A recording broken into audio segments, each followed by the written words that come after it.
बिटिसिनि सिङाव थानाय मोन 40 बियाब जे मोन 40 बियाबनि गेजेराव जादों जुनिया बाबै नैबे 38 नं भैरब खन्द बियाब जाय बियाबनि रायजो राजाफ्रा दिनैनि सानाव खोब खाफाल गोनां होननानै जोङो बुंनांगोन मानो होनोब्ला नैबे बियाबनिफ्राय जे थांनाय बारावबो सासे डेपुटि चिफ दङमोन आरो बे बारावबो जिथु गोदानै जिथु हाग्रामा महिलारि दैदेननाय जिथु सरकारनि समावबो आरो फिन नैबे 38 नं भैरबकुन्द जि बियाबनि सिङाव थानाय रायजो राजाफ्रा गोदानै सासे डेपुटि चिफ मोनबावनाया थारैनो खाफाल गोनां बाथ्रा होननानै जोङो दिनैनि सानाव बुंनांगोन नाथाय बे 38 नं भैरबकुन्द जि बियाबाव हाबनोब्ला नोंथांमोना नैबेबादि लामाजों हान्थिनो गोनां जागोन थारैनो नैबे समाव आंनि केमेरा पार्सन बिथांखौ आङो दिन्थिनो थाखाय खावलायदों बे लामाया जाहैबाय इउटि रडनिफ्राय आम्बाव सक जानानै साहा फारसे फैनाय खमैबो नैबे ओनसोलाव गं 300निफ्राय लानानै 400नि जिथु गामिफोर बे गामिफोरा बेयाव रायजो जागासिनो दङ बिनि साहा फारसे थाङोब्ला जोङो भुटान बर्डारखौ जोङो बा सिमाखौ जोङो मोनहैगोन होननानै बुंनांगोन नाथाय बेबादि ओनसोलाव बेबादि मैखोम सुबुं सानखो थानाय जि ओनसोल बे ओनसोलाव हान्थिग्रा जिथु मोनसेल' लामा बे लामाया दिनैनि सानाव नैबे जिथु जम राजानि दरखं मोखांजों सहैनाय बेबायदि अबस्था बा बेबायदि थासारियाव होननानै जोङो दिनैनि सानाव बुंनांगोन गोबां रायजो राजाफ्रानो बे लामाजों हान्थियो आरो बे हान्थिनायनि गेजेरजों बिथांमोना गोबां खैफोद दुखु जारलाखौ सैनांनो मोनो नैबेखौ जोङो बे समाव मिथिनो मोननाय जादों थारैनो बुंनांगोन नोंथांमोना बेबादि लामाजों बेबादि लामानि जिथु महर बे महरखौ नोंथांमोना नैबे समाव नुनो मोनगासिनो दङ थारैनो बेबादि लामाजों हान्थिनाया दिनैनि सानाव खोब खैफोद गोनां होननानै जोङो बे समाव बुंनांगोन मानो होननानै बुङोब्ला नैबे समाव आं मिथिनो नाजानाय जिथु बेयाव गोबां लामा हान्थियारि बिथांमोना दङ आं ओरै कुन्दुरबिल होननाय मोनसे जायगा दङ बै सकआव माबा भुटान बर्डार आरो बिसिम थांगोन आङो जोंथ' नुबाय नैबे भैरबकुन्द समस्तियाव थांनाय बारावबो डेपुटि चिफ दङमोन आरो बे बारावबो गोदानै डेपुटि चिफ मोनदों नाथाय बे डेपुटि चिफनि जायगानि जिथु लामा बे दिनैनि दिनाव खोब गोग्लैसोनाय होनांगोन मा बुङो बे बिथिङाव आंनि मथेब्लाथ' जोंनि बिटिसि एकर्डनिफ्राय दिनैसिमबो हयथ'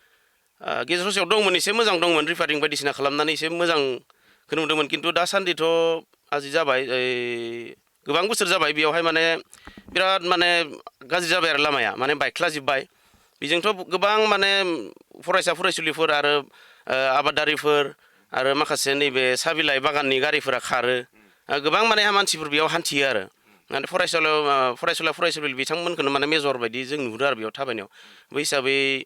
सरकारा बिटिसि गभर्नमेन्टआ जुदि थाबैनो जुदि खालामोबा जों रायजो राजा जानानै बिनि थागिबि हिसाबै जोङो माने सब गोजोननाय मोनगोन आरो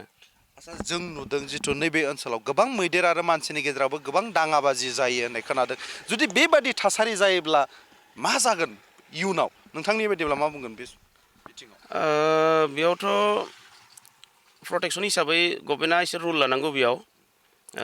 आंनिब्लाथ' बियो खोब बांसिनानो बिखेकखे सिगां बांसिन माने बेयाव खैफोदाव नुनो मोनो आरो दा एसे खमायबोबाय थेवब्लाबो दा गेजेर गेजेर माने जायो आरो दैज्लां समाव बेयाव मैदेरफ्रा नैबे लामा सेरावनो बबा थाखुमा फैयो मालाबा मानसिफोरखौ मालाबा एटेक खालामो थैनायबो जों नुयो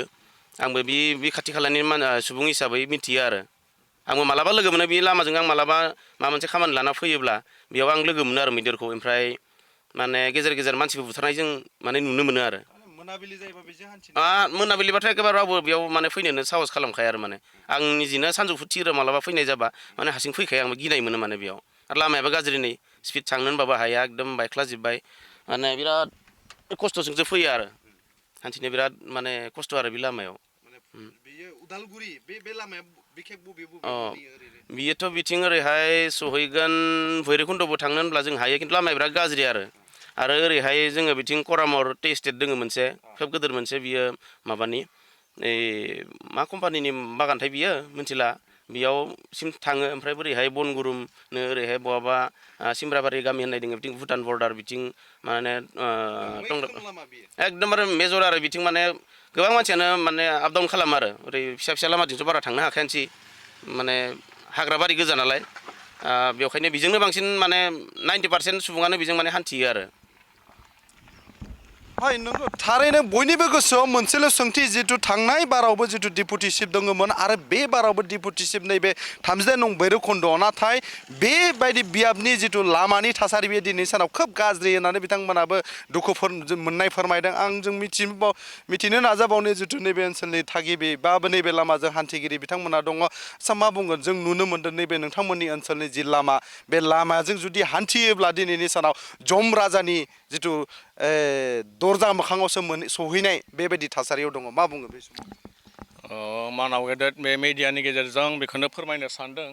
लामाखौथ' बयनोबो नांगौ रायजो राजानो लामायानो मेन बुस्थु लामा गैयाब्ला मानसिफोरा सोलिनो एसे उसुबिदा जायो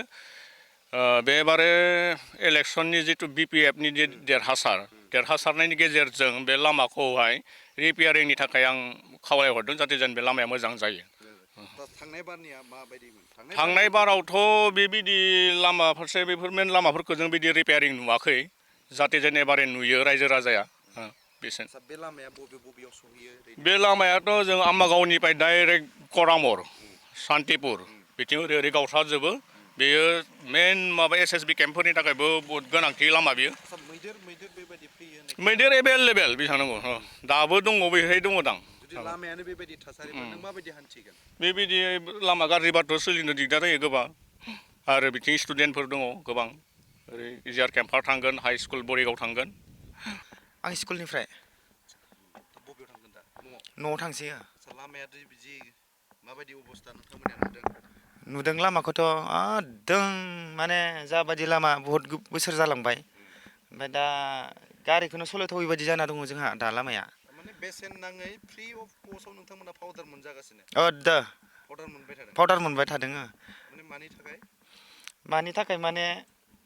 दा आं मा बुंबावगोन बिराद मैला माने लामाया माने सिगाङाव मेटेल कारखानाया दा ब्लेकटप लुबाय नालाय ओमफ्राय दा नै अन्थाइ हाराव फुथाव मालाबा गारिया पाम्पसार जायो मालाबा नारनो गोनां जायो बेयाव खिनो दा जोङो बे लामाखौ रिपेयारिंखौ लुगैदों आरो सरकारनिसिम बियो जोंनियाव दा सान्तिपुर सहैगोन बियो सान्तिपुर करामर सहैयो बे आम्बा गामिनिफ्राय लानानैहाय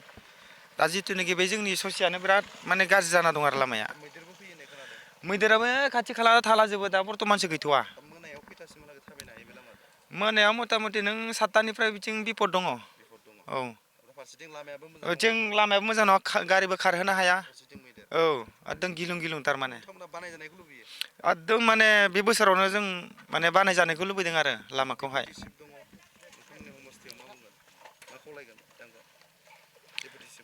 डिपुटिसिनिसिम जेनेबा जों बे लामाखौ मोजां जानायखौ लुगैदों आरो बिसिमनो आरो नंगौ थारैनो जितु बिथांमोना बुंदों नैबे ओनसोलावनो गोबाव समनिफ्रायनो रायजो जाबोनाय आरो जितु नैबे ओनसोलाव जि हाग्रानि मैदेर बे हाग्रानि मैदेरनि उत्पादाबो बेयाव सोलियो होननानै बिथांमोना बुंदों नाथाय मोनाबिलि जायोब्ला नैबे लामाजों हान्थिनाया दिनैनि सानाव खोब जि मोगा-मोगिजों बा जुनारजों जितु मोगा-मोगि जानो गोनांबो जायो होननानै बिथांमोना जोंनि सिगाङाव बुंफोरदों स' मानो होननानै बुङोब्ला दिनैनि दिनाव बेबायदि लामा जुदि थायोब्ला मोनाबिलि जायोब्ला हर जायोब्ला माबायदि हान्थिगोन बेखौबो बिथांमोना दिनैनि सानाव खोब साननो गोनां बाथ्रा जानानै फैदों होननानै बिथांमोना जोंनि सिगाङाव बुंदों दा बेनिखायनो जोंबो खावलायदों बे समाव रायजोनि जानानै जितु फैबाय थानाय समाव नैबेबादि जितु नैबे 32 नं भैरबखुन्द बियाबनि सिङाव थानाय नैबे डिपुटिनि जितु बियाब बे डिपुटि चिफनि जितु बियाबनि जितु लामा बे लामाया जाहाथे मोनसे मोजां महर मोनो मोजां थासारियाव नैबे ओनसोलनि रायजो राजाफ्रा हान्थिनो थाखाय खाबुखौ मोनो बेखौ जोंबो खावलायनाय थाबाय रायजोनि जानानै आरो जों बेखौनो बुंबावगोन जितु बे ओनसोलाव जि मैदेर आरो मानसिनि गेजेराव जि दाङाबाजि जानाय बे दाङाबाजि जानायखौबो सरकारनि फारसेनिफ्राय थाबैनो गोख्रै राहा लागोन होननानै नैबे समाव आङो बड' लाइभ 24 नि जानानै उदालगुरिनिफ्राय केमेरा पार्सनजों लोगोसे सोरांसार बाग्लारि